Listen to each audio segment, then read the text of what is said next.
Nama saya Yuni Puspitasari, NIM 1702120684,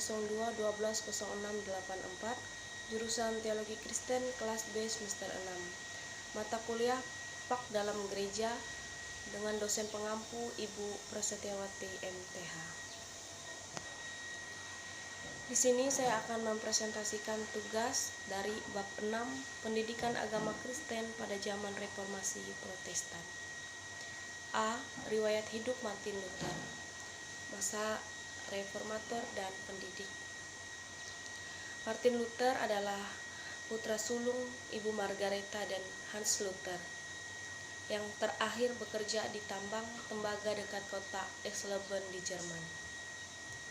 Martin Luther pada tahun 1505 berhasil meraih gelar Magister Artes dari Universitas Erfurt.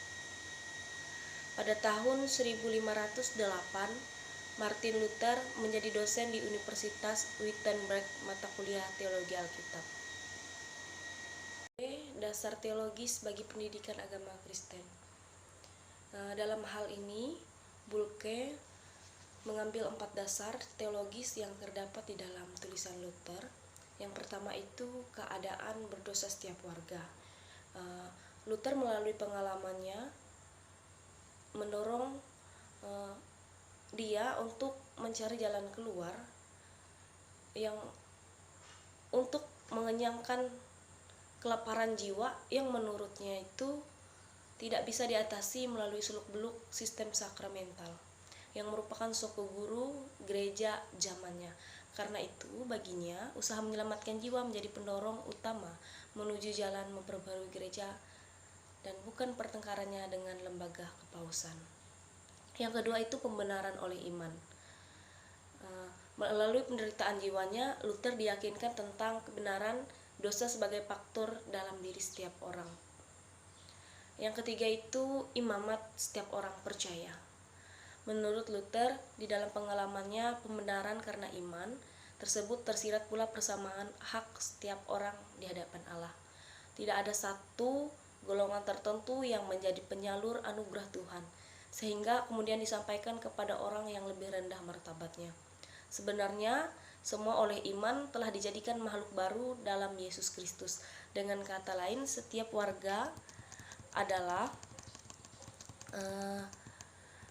imam bagi warga seimannya. Yang keempat itu adalah firman Allah. Dasar teologi ini sudah tersirat dalam ketiga dasar lainnya, karena semuanya berakar dalam Alkitab, yaitu Yesus secara pribadi dan ajarannya adalah firman Allah. Alkitab sebagai firman dan firman sebagai amanat Allah yang diberitakannya kepada para warga Kristen. C.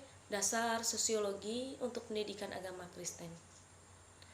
Dasar sosiologi yang dimaksudkan di sini tentang bagaimana dinamika dan unsur sosial turut memperlancar pelaksanaan pembaharuan gereja dan masyarakat atau sebaiknya menghambatnya. Dalam arti akan dibahas tentang pandangan Luther terhadap 2 bagian pokok dalam masyarakat, yaitu orang tua dan penguasa sipil. Hal tersebut dilakukan karena kemerosotan mutu pendidikan yang terjadi di sekolah-sekolah dan di universitas-universitas merupakan salah satu dampak sampingan dari pembaharuan gereja di Jerman. Luther mengaku peranan pokok yang diperankan oleh para orang tua dalam mendidik anak mereka. Namun bagi Luther justru tugas inilah yang dilalaikan karena pertimbangan ekonomi untuk memperkuat argumentasinya tentang kewajiban yang harus dilakukan orang tua.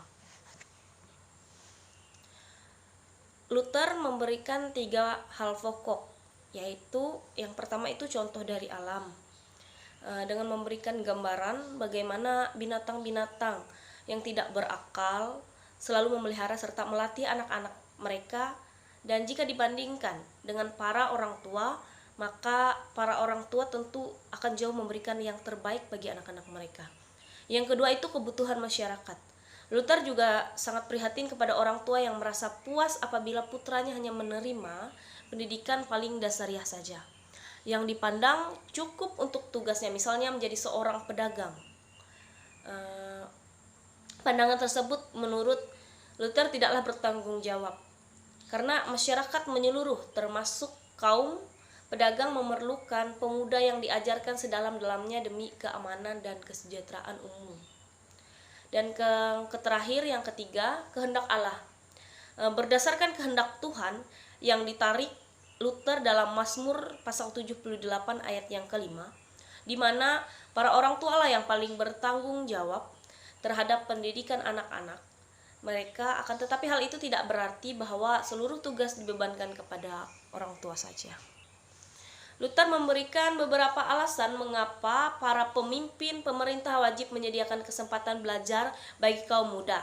Antara lain itu, kalau orang tua tidak mendidik anak-anak atau tidak mampu, atau mampu tetapi mempunyai waktu atau uang cukup untuk pendidikan, maka terdapat satu lembaga yang mempunyai keuangan yang dapat dipergunakan untuk kesejahteraan umum.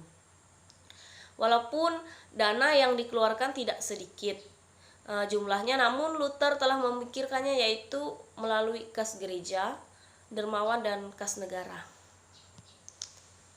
Asas-asas pelayanan pendidikan agama Kristen di jemaat. Tujuan pendidikan agama Kristen, yang pertama, dengan pendidikan Kristen, Luther ingin menyadarkan anak didik dan orang dewasa tentang keberdosaan mereka, dan untuk menjelaskan, Luther membahas arti dasar titah dalam katekismusnya, dengan harapan mereka mengetahui hukum yang menyatakan tuntunan Allah terhadap para warga jemaat, entah muda atau lebih dewasa, agar mereka mengerti betapa lebarnya jurang yang memisahkan manusia dari Allah dan mengantarkan mereka kepada kesadaran akan dosa mereka pribadi.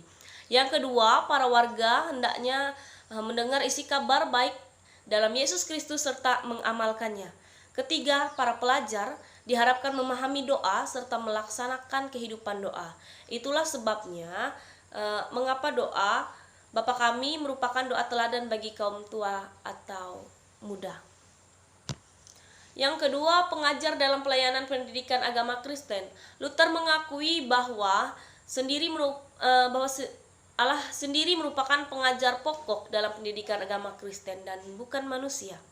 Bagi Luther, gaya mengajar yang diberikan oleh Allah sebaiknya menjadi contoh bagi kita semua.